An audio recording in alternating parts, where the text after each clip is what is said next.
Madame, Monsieur, soyez le bienvenu à ce nouveau numéro de votre magazine L'Entrepreneur. Un rendez-vous au cours duquel nous nous faisons à chaque fois le plaisir d'aborder les thèmes essentiels pour impulser une culture entrepreneuriale dans les chefs de toutes les souches de la population congolaise. En effet, dans les contextes congolais, il n'est pas chose aisée que d'entreprendre. Il y a encore moins lorsqu'on fait partie d'une minorité dont les stigmatisations sont légion. Tellement d'idées reçues, tellement de préjugés et des discriminations systématiques font que nombreux ne savent pas s'élancer dans l'entrepreneuriat avec la même chance que la majorité. Cela étant, notre sujet du jour est l'entrepreneuriat et les stigmatisations communautaires qu'a de la communauté albinos. Nous essayerons d'une part de relever quelques stéréotypes qui touchent nos frères et sœurs albinos et d'autre part de proposer des pistes de solutions. Pour ce faire, nous avons le plaisir de recevoir M. Yann Mambo qui est réalisateur et directeur de programme chez Univers Group Télévision. M. Mambo, bonjour. Bonjour madame. M. Mambo, d'entrée de jeu, quels sont les obstacles, les contraintes et les difficultés qui font qu'au sein de la communauté albinos, qu'il y ait trop peu qui osent entreprendre? Comme vous dites, d'entrée de jeu, il faut savoir que depuis plusieurs décennies dans notre pays, les personnes vivant avec albinisme ont connu beaucoup de stigmatisations qui ont d'abord eu un effet direct sur leur psychologie, leur mental qui a été fragilisé. Et il n'est pas facile aujourd'hui avec la communauté, c'est-à-dire l'église, l'école, la famille, qui n'a pas beaucoup aidé non plus. Qui n'a pas stimulé cet esprit d'émulation en la personne vivant avec albinisme. Je pense que c'est déjà le premier facteur qui est à la base. Et quand on arrive en deuxième plan, c'est la réception de la communauté non albinos vis-à-vis des personnes vivant avec albinisme. C'est-à-dire, moi-même personnellement, j'en suis un exemple. Moi, il y a plusieurs années, il y a une vingtaine d'années, moi j'ai cherché un emploi dans plusieurs entreprises et on m'a refusé par rapport à ma condition. Et je me rappelle même, en 2004, il y a une chaîne qui a ouvert. J'ai postulé au téléphone là-bas parce qu'ils avaient mis un numéro vert qui demandait à ce qu'on puisse postuler. J'ai postulé, j'ai passé mon interview par téléphone et j'ai été convaincant. On m'a dit non, tu es intéressant, tu peux passer demain à nos bureaux, comme ça on va essayer de formaliser les choses. Je suis venu et puis quand la personne qui était censée me recevoir est sortie de son bureau et qu'il a remarqué que j'étais albinos, il m'a dit qu'il n'y avait plus de place. Ok. Donc voilà. Et c'est depuis ce jour même que je me suis promis qu'au grand jamais je ne chercherai encore du travail chez quelqu'un. Et j'ai commencé à entreprendre seul. Okay. Et le travail est venu vers moi. Mais c'est ce mental d'acier, ce courage, cette audace que moi j'ai eu, les autres n'ont pas pu l'avoir parce que justement, la communauté n'a pas donné les moyens, n'a pas donné une espèce de facteur chance à nous autres non-albinos pour pouvoir saisir certaines opportunités. Quelles sont selon vous des pistes de solutions à exploiter pour leur permettre de se lancer dans l'entrepreneuriat avec la même chance de réussite que les autres? Déjà au départ, il faudrait, comme je l'ai dit tantôt, les premières personnes à pouvoir changer les choses, c'est d'abord la famille, c'est la communauté de base. L'homme, déjà en soi, fréquente certaines communautés de base qui lui permettent de pouvoir gérer sa personnalité. Il y a la famille, il y a l'école, il y a l'église, il y a le milieu professionnel. Et je pense que la première des bases, c'est d'abord la famille. Il faudrait que la famille puisse travailler sur le mental de cette personne vivant avec albinos qui est le leur, lui faire comprendre que c'est quelqu'un de différent. Certes, mais malgré sa différence, il peut se démarquer et se faire valoir auprès de 1000, de 10 000, de 100 000 personnes. Et à l'école, les plus grosses difficultés, c'est surtout au niveau du tableau. Moi-même, j'ai vécu ça. En tout cas, 99 albinos sur 100 ont des problèmes de vue. Parce que déjà, le fait d'être une personne vivant avec albinisme, ça veut dire qu'on est dépourvu de mélanine. La mélanine est cette matière biologique qui colore la peau, les poils et les yeux. Donc le simple fait que les yeux sont dépourvus de mélanine, donc il y a déjà une difficulté dans la vue. Et ce qui fait que déjà à l'école, le prof, le maître doit déjà prendre conscience du cas de son élève et doit l'aider dans ça. S'il s'agit de polycopier les résumés des cours, lui permettre juste d'être en classe pour écouter les explications, ce serait une bonne chose. Moi, je vous dis par exemple, moi, de toute ma vie, depuis que je suis à l'école, jusqu'à ce que j'ai fait toutes mes formations, mes universités, je n'ai jamais pris de notes. Jamais. Tout simplement parce que j'ai été stigmatisé au tableau. À chaque fois que j'avais des difficultés pour voir au tableau, j'étais obligé de me rapprocher. Et les amis, les autres collègues se moquaient de moi. Et le prof n'a pas non plus aidé. Il disait à chaque fois, Mambo, toi, tu empêches les autres de se concentrer pour étudier. Et moi, j'ai refusé de suivre cette voie. Je me suis juste contenté d'écouter les cours. Donc, si de ce côté-là, on pouvait aussi arranger. Au niveau de l'Église, il faudrait que les enseignements puissent correspondre. On accuse aujourd'hui les personnes vivant avec albinisme d'être des personnes mystiques, d'être des personnes surnaturelles, parfois d'être des sorciers. Il faudrait que l'Église puisse changer les enseignements par rapport aux personnes. Parce qu'aujourd'hui, il faudrait savoir que l'Église a une grande influence sur la vie des gens. Et ça, c'est un secret de Polichinelle. Beaucoup de familles ont été brisées parce que l'Église a prononcé 2-3 mots révélateurs sur telle ou telle famille. Donc, je pense que c'est ça les plus grands canaux. Et après, le gouvernement lui-même en soi a une grande implication.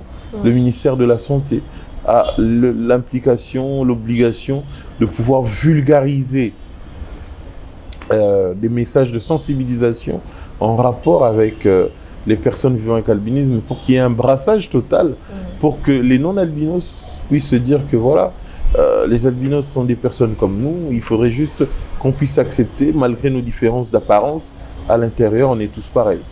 Donc voilà, si on essayait de forcer par là, et je vois quand même aussi dans les particuliers, il y a par exemple plusieurs structures qui essayent de renforcer les changements de mentalité et de promouvoir l'entrepreneuriat, même des personnes vivant avec albinisme. Je vois par exemple la structure de Madame Nina Moulumba, qui essaye quand même de pouvoir renforcer l'entrepreneuriat des personnes vivant avec albinisme. Je pense que si on allait dans cette direction, les personnes vivant avec albinisme pourraient trouver leur compte aussi dans la société. Suivons ensemble ces reportages. République démocratique du Congo, commune de Ngaliema, quartier Upen. Ici, nous rencontrons Couleur, la vingtaine révolue dans un atelier des métaux. Face au chômage des jeunes, Couleur se décide d'entreprendre dans la collecte des objets métalliques. Ma bende tobe la kananzela. Na suisa ki kande bomoni na yo pese. Na suisa ki nanga na tina mukongolando kene ma bende batere kufa na somba. Soki mutu amoni ki azana li bende. Abengi ngai ngape na ye na seni ni na sombi yango. Ma bende na kosomba na koya nango wana sima bapesele nga batale nga balance. À la quête d'un travail aisé, Couleur rencontre les difficultés liées à la pigmentation de sa peau, mais il ne décourage pas.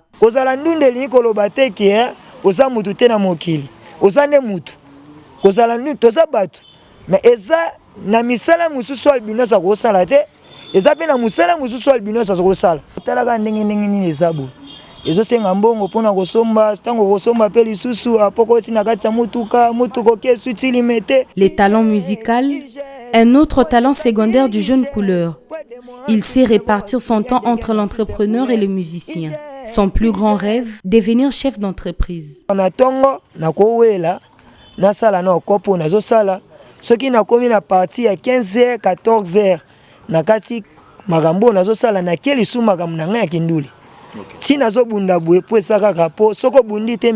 Ambition qui soutient l'entreprise Synergie Consulting qui accompagne les jeunes entrepreneurs au travers son magazine L'Entrepreneur qui est parti à la découverte de ces jeunes entrepreneurs. Par contre, Gilles Lokalala est aussi entrepreneur et personne vivant avec albinisme. Il détient une officine il y a de cela 3 ans, mais des difficultés jonchent son activité. Nous explique-t-il. On n'a pas de financement, les banques ne nous octroient pas facilement les crédits. Pourquoi? Parce que nous n'avons pas quelque chose à donner comme gage. Et en deuxième lieu, il y a beaucoup de tracasseries administratives qui ne nous rendent pas la tâche facile. Au-delà des préjugés de son environnement dans la quête de l'emploi, Gilles Lokalala caresse un rêve. Moi, si je reçois des financements, je mettrai des pharmacies, des petites pharmacies comme ça partout pour que la population congolaise ait accès à des produits de bonne qualité et à un bon prix. Au-delà de la peau, on a des talents et des capacités. On a quelque chose à donner aux autres. Dans l'humanitaire, j'ai une fondation, Gilio le Vôtre, qui s'occupe des enfants atteints d'albinisme et de leur mère. Financer et accompagner les projets des entrepreneurs congolais, c'est l'objectif du magazine de l'entrepreneur qui est parti à la rencontre de Julio Kalala. Monsieur Yann Mombo, quelle est votre réaction en rapport avec la difficulté d'obtention d'un financement d'un projet des albinos? Déjà, avant d'en arriver là, je suis d'abord très admiratif de mon frère que je viens de voir, Couleur. Déjà, le simple fait de pouvoir prendre cette initiative d'entrepreneuriat, c'est déjà un grand pas. Les financements, c'est un autre dossier, mais le simple fait d'oser déjà entreprendre et avoir une initiative d'auto-prise en charge personnelle, pour une personne vivant avec albinisme, pour moi, c'est un exploit. Parce que déjà, nous, dans notre combat, on a une structure qui s'appelle Fier Mandundu, qui justement prône l'émulation des élites parmi les personnes vivant avec albinisme et la promotion des élites étant des gens déjà présents dans le milieu. Et je pense que les financements, il faudrait les chercher. Et moi, je fais directement un appel à toutes les structures concernées, le FPI et tous les autres, de pouvoir voir ce genre de cas. Parce que notre pays aujourd'hui a besoin des gens qui puissent le reconstruire. Et ce sont les entrepreneurs aujourd'hui qui peuvent changer les choses, parce que c'est des gens qui prennent des initiatives personnelles et ont besoin d'un certain soutien pour essayer de pouvoir changer les choses. Et si aujourd'hui notre frère a su se démarquer dans sa façon de faire les choses, je pense qu'il mérite amplement un financement. Et si une personne de bonne volonté ou les structures concernées tombent sur cet élément, moi j'encourage vivement le financement de son projet. Un dernier mot à l'endroit des albinos. À tous les albinos qui souhaiteraient se lancer dans l'entrepreneuriat,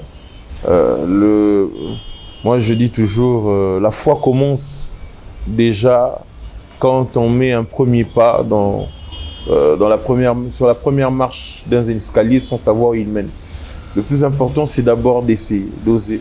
Il y a par exemple le premier album de 50 Cent qui portait le titre de Get Rich or Die Trying, un titre qui était très révélateur pour moi, ce qui veut dire en français « deviens riche ou meurs au moins en essayant de le devenir ». Donc c'est-à-dire le plus important, c'est d'abord d'oser. Si ça ne marche pas, au moins on aura acquis l'expérience et on peut réessayer encore et encore. Mais en tout cas, il y a un adage qui dit la fin n'est jamais mauvaise. Okay. Si c'est mauvais, c'est que c'est loin d'être la fin. Donc il faut toujours oser et Inch'Allah, ça ira. L'entrepreneur vous remercie d'avoir répondu à ces questions. Merci à vous de m'avoir reçu.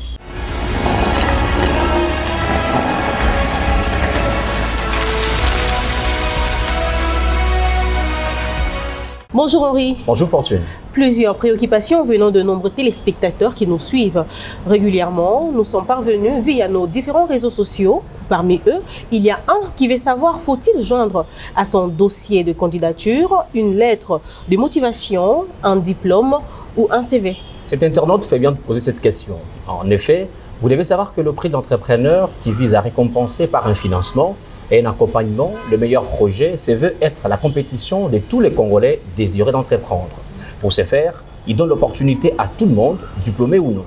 Ainsi, il est demandé aux candidats qui souhaitent postuler de fournir les documents ci-après.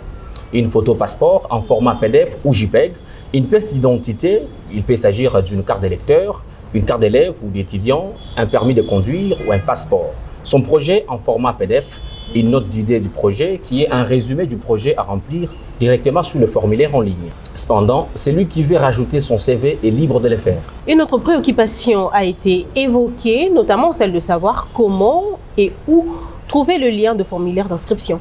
Sachez que le lien du formulaire est publié sur tous nos réseaux sociaux, notamment Twitter, Facebook, Instagram, LinkedIn et même TikTok. sous les noms d'utilisateurs entrepreneurs sous-RDC qui s'affichent au bas de l'écran. Dans vos recherches, n'oubliez pas les sous-tirets. Cher Henri, la question de savoir si le dépôt des candidatures est ouvert à toutes les nationalités a aussi été évoquée.